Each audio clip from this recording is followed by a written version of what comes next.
Automotive design has to be one of the hardest jobs in the art world, where you're expected to create a new and innovative looking car that is also attractive to mass populations. With new car models coming out consistently every year since the early 1900s, there's bound to be a few flops here and there in the looks department. These are my top 10 ugliest production cars ever made. Welcome to the bright side.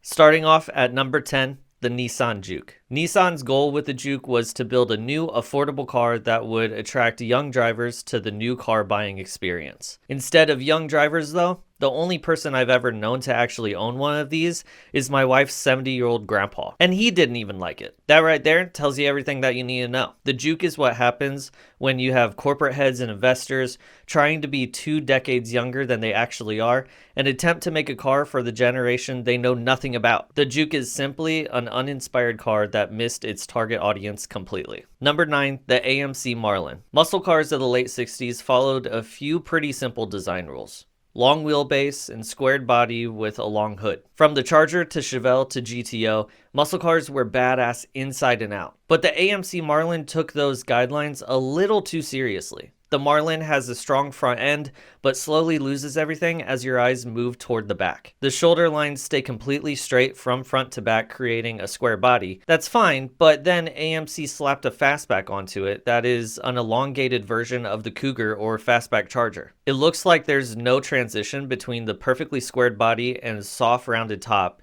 and that's why the AMC Marlin makes it on this list. Number 8, the Hummer H2 and H3. If you lived in America in the early 2000s, chances are you either knew someone that owned a Hummer or you saw them everywhere whenever you stepped outside. Everyone knew the first-gen Humvee was a purpose-built military machine that had the looks to back it up. The irony comes from owners of the H2, H3 civilian versions being mainly celebrities or the ultra-rich. It's no secret that the Hummer was gaudy and stood out in a crowd because of it. Sure, it looked mean, but the design quickly gained a reputation of a chihuahua. All bark and no bite. Basically, the Hummer design became a symbol of rich pricks desperately trying to relate to whatever crowd they cruised by. At the time, the Hummer's design was pretty damn good.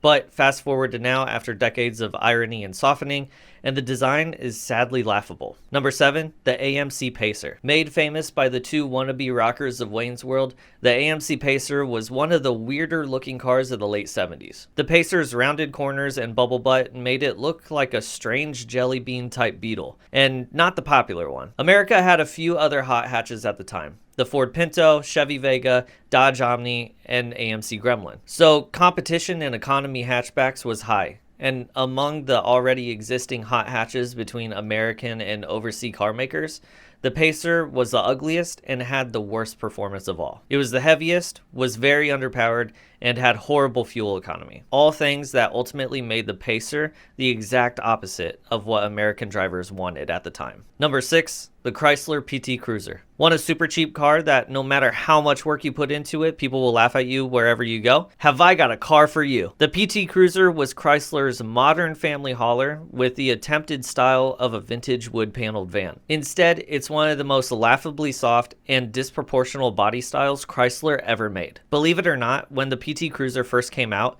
some owners willingly paid thousands of dollars over MSRP, assuming they thought the strangely unique body style would make the PT Cruiser a very desirable car for those looking to stand out. But over time, it proved to be very underpowered and an unreliable car. On top of it, looking like a bug-eyed goldfish. And now you'll only find those cars at either a junkyard or being driven by a high schooler thinking they got the best project car until he ultimately blows up the engine trying to do a front-wheel drive burnouts in the school parking lot. Just don't be that guy. Number 5, the Tesla Cybertruck.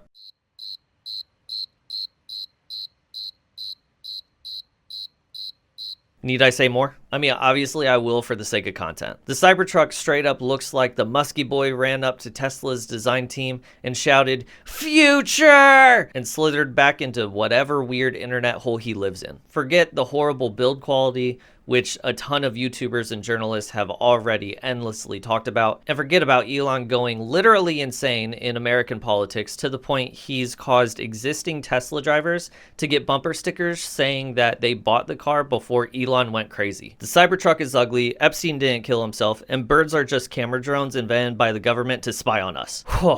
Where's my coffee? Okay, I'm good.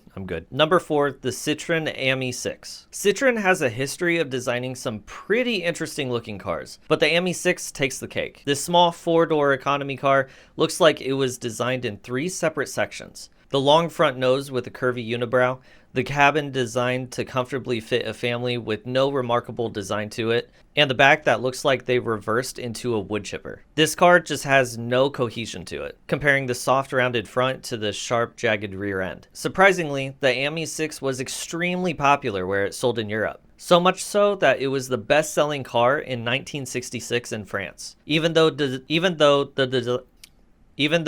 design was welcomed with mixed reactions, Citroen drivers loved it for its practicality, affordability, and comfort. Number 3, the Pontiac Aztek. The Pontiac Aztek is one of those cars that no one really paid attention to until it was a car star on a massive TV show. If you don't know, the Aztek is what Walter White drives in Breaking Bad. Before that though, it was a poorly designed car that was arguably ahead of its time, with some of its elements like side cladding, the overall smaller size predating today's popular crossovers, and being designed focused on functionality and adventurous lifestyles. The creators of Breaking Bad said they specifically wanted Walter to drive a car that expressed his failed life, and at the time, the Aztek fit that role perfectly. Number 2, the Fiat Multipla. The Fiat Multipla is an Italian 6-seater car that pretty much everyone is on the same page about. Damn, it's ugly.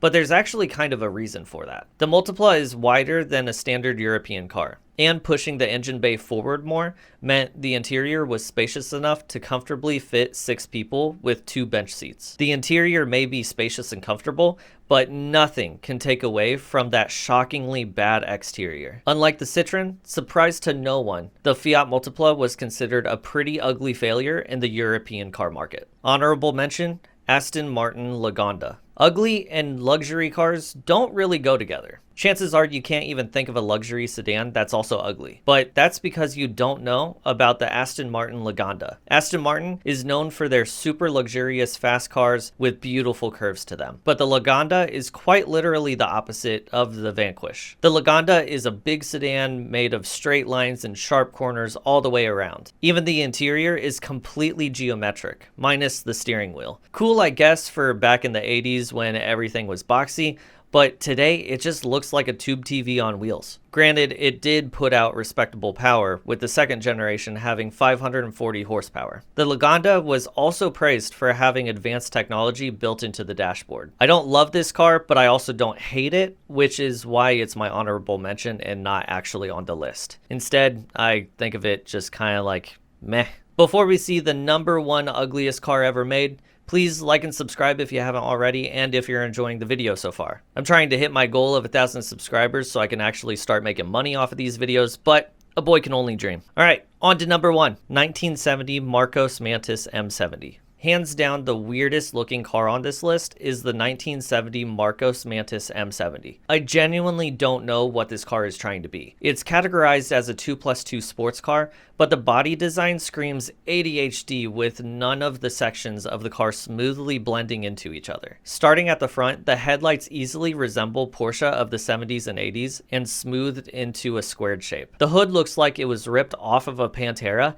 and a hole cut in the center for, I'm assuming, ventilation. But moving to the doors, the vent window takes up almost half of the glass space, leaving you with an awkwardly narrow window. The curves of the frame and B-pillar are actually pretty nice, but on this car, it looks like it belongs in a Dr. Seuss book. Passing on to the back, I'm not sure if it took inspiration from the Chevy Vega or Dodge Charger. Something about the rear end seems familiar to me, but I can't quite put my finger on it. It's almost like they had a clay model of this car and someone pinched and pulled the rear end, and the design team was just like, yeah, that looks kind of cool. Under the hood is a Triumph 2.5 liter inline 6-cylinder engine, producing between 130 and 150 horsepower when it was new. Not exactly the sexy sports car you'd think it would be. Just imagine Batman trying to drive one of these things. The M70 was produced between 1970 and 1972. So how many of these things did they actually sell? A big old 32, baby. But that begs the question, does rare equal valuable? Anyways, Marcos shut its doors in 2007 due to financial problems. Making cars like the Mantis? I wonder why that was. And there we go. That is my top 10 or 11 ugliest production cars ever made. I hope y'all enjoyed this video, and let me know if there are any other ugly cars that you thought I should have included into this list. And again, please like and subscribe if you haven't already. Take care of yourselves, take care of each other, and we'll see you in the next one. Deuces, everybody.